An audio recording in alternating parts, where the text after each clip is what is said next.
All right, this is gonna be a quick one.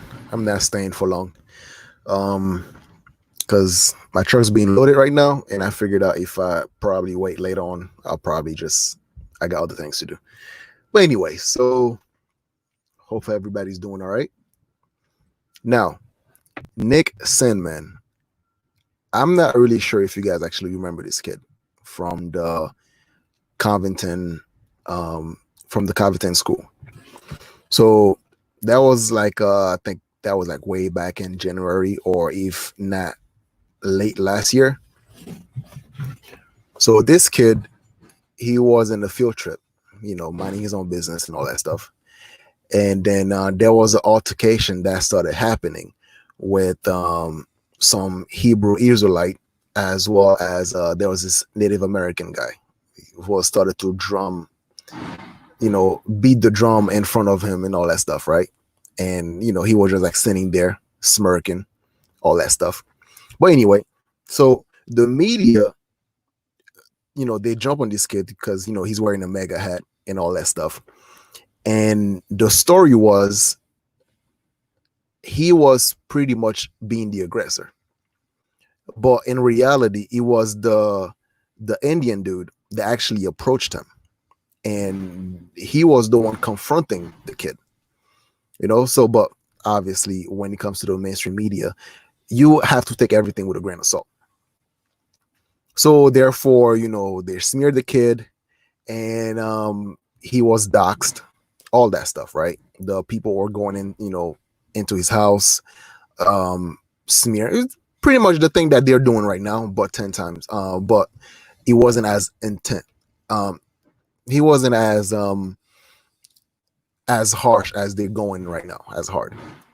So I wanted to do a follow-up story on what has been going on with this kid, because he recently won a settlement, his second settlement actually, with the Washington Post. He actually won against CNN back in January, but he recently won from with the Washington Post, and he settled for like what? I don't know the exact amount he settled the lawsuit for, but what he was searching for was in the hundreds of millions. So I can guess that he probably won something, I don't know, in the millions. All right, let me read the first story for you guys. Hold up. Let's first check out CNN. All right, CNN settlement with Covington students Nick Sandman, a win for the little guy, expert says. Okay. So that happened in January 18, 2019. Oh, wow. That was like last year. Holy crap. That was a long time ago. All right. CNN's decision to settle a multi-million-dollar defamation lawsuit filed by the Covington Catholic High School student Nick Sandman is a big victory for the little guy. Cornwall Law School professor William A. Jacobson told Fox News. It represents a rare example of a little guy being able to stand up to the media behemoth. Media behemoth. All right, serious. If you ever listen to this, write that down. Behemoth. Whatever that means, said Jacobson, the founder of the law blog Legal Insurrection and former senior editor of Harvard International Law Journal. If not for the aggressive and presumably contingent fee representation by famed attorney Len Wood, the result may have been different, he added. CNN settled Nick Sandman defamation. All right, hold on a second, guys. Hey, all right, how you doing? Sign, please. All right, cool. You have a pen on you by any chance? You have a pen? All right, cool. Thank you.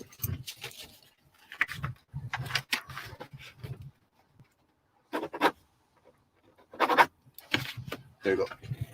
Very hard, bro. Oh, yeah. All right, cool. Thanks. Have a good day, man. You too.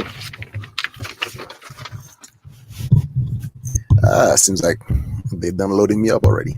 All right, anyways. So now, so yeah, he was supposed to sue for 250 millions.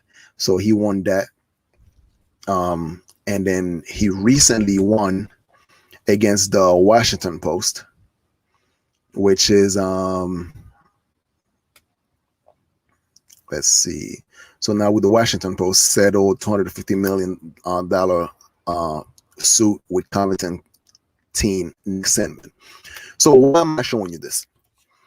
The same reason I showed you the other day about what happened with the St. Louis couple, where the attorney general for Missouri decided to actually intervene and drop the lawsuit. I mean, not the lawsuit. Drop the charges that was going on against the couple, the St. Louis couple. And it's the same thing. Every time you hear all these thing that's happening, right? You hear someone loses their job or someone is being defamed. That is like, sometimes it is not even true, but the narrative is going about. So the reason why I do this follow-up is because some of the people that actually took action, that decided not to take it lying down, right, and decided to fight back. They fight back and they actually won. So those victories are not being recorded. Those victories, you are not being told about them in the mainstream media at the same vigor or the same capacity that they would have used when they were smearing the person. So then therefore, though, those who are the outrage mob, right? The people that's only there to destroy. They're not there to build. They're only there to destroy your reputation. They're only there to destroy your livelihood. They're there to destroy everything that you work so hard for.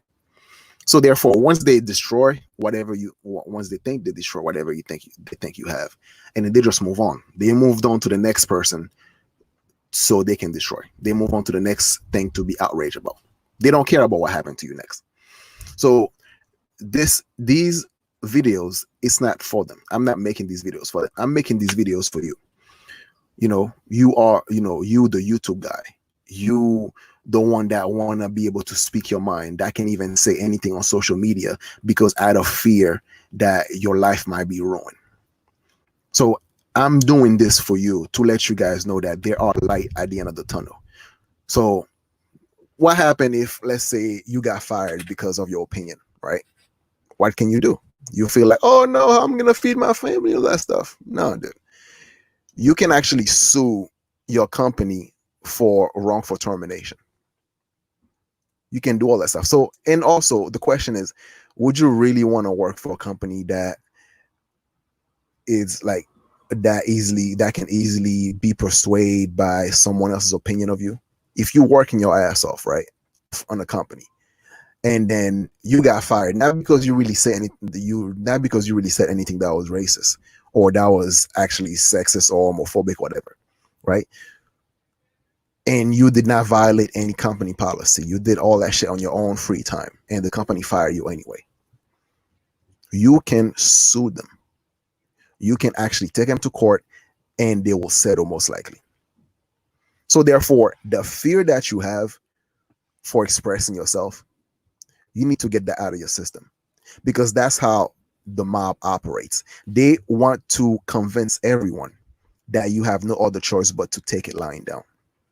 That you have no other choice but to take whatever punishment that they deem they are doing against you. And I'm here to let you know that you are not powerless.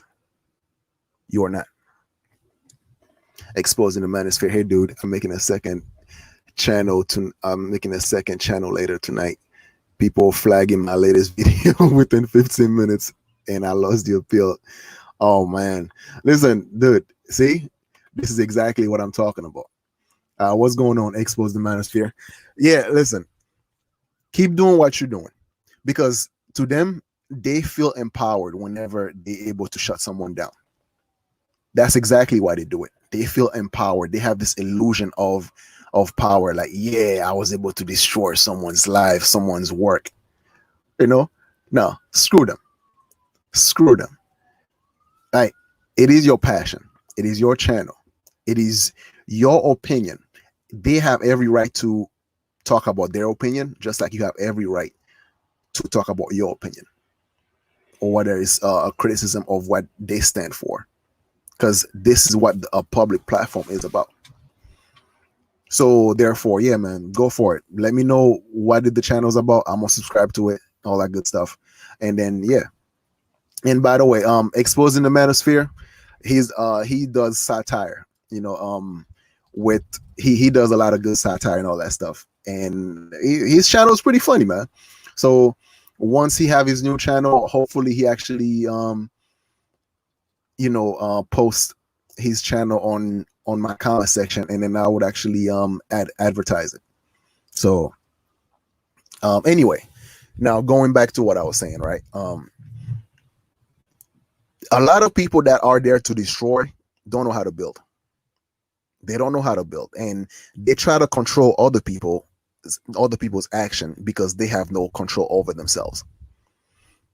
So that's why they out to ruin people's reputation, people's hard work, and to scare you into some form of submission.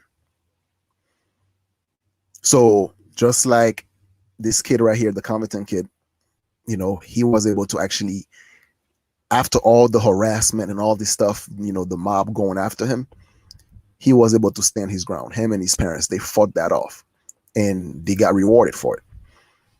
And this is like a warning shot. This is a precedent for you guys to not be afraid. To not be afraid. If you truly believe something, stand your ground. Don't let people bully you into submission. And don't apologize unless you really mean that apology. Don't apologize unless you mean it. So that's pretty much it. And I'm not keeping you guys for long. I'm gonna keep in touch with some of the stories. Oh, also, I did a stream with Sophia yesterday, so she should be posting it probably in a few days or so. Yeah, so check it out. Check out her channel as well. Subscribe to it. And yeah, that's about it. So shout out to you, exposing the manosphere. And yeah, that's about it. I gotta get going, guys. So share, like, comment, and subscribe. Peace.